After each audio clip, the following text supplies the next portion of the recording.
नमस्कार मित्रों, आइए सुनते हैं अकबर बीरबल की कहानी जोरू का गुलाम। एक बार की बात है, राजा अकबर व बीरबल दरबार में बैठे कुछ अहम मामलों पर चर्चा कर रहे थे। तभी बीरबल ने अकबर से कहा, मुझे लगता है कि ज़्यादातर पुरुष जोरू के गुलाम होते हैं और अपनी पत्नियों से डर कर रहते हैं।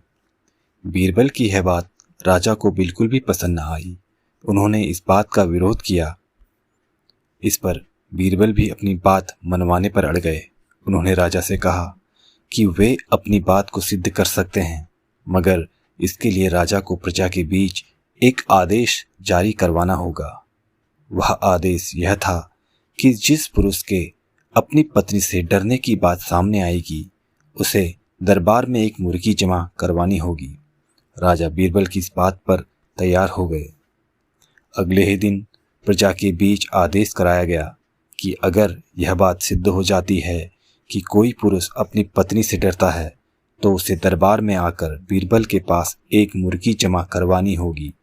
फिर क्या था, देखते ही देखते बीरबल के पास ढेरों मुर्गियां इकट्ठा हो गई और सैकड़ों मुर्गियां महल के बगीचे में घूमने लगी। अब बीरबल राजा के पास पहुंचे और बोले, महाराज, महल में इतनी मुर्गियां इकट्ठा हो गई है कि आप एक मुर्गी खाना खोल सकते हैं, इसलिए अब आप इस आदेश को वापस ले लीजिए।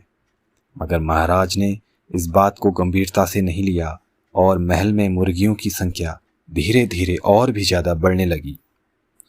इतनी अधिक मुर्गियां महल में जमा हो जाने के बाद भी जब राजा अकबर बीरबल की बात से सहमत नहीं हुए, तो बीरबल ने अपनी बात सिद्ध करने के लिए एक नया उपाय निकाला।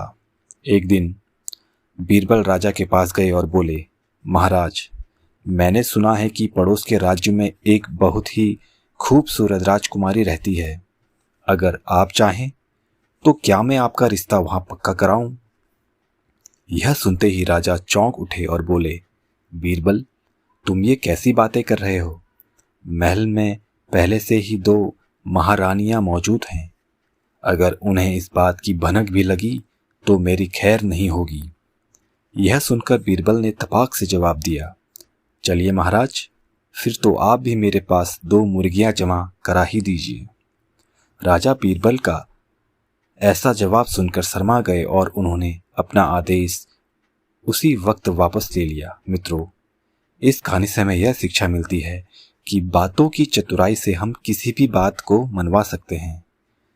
जरूरत है तो बस बीरबल की तरह चतुराई से अपना पक्ष रखने की। धन्यवाद।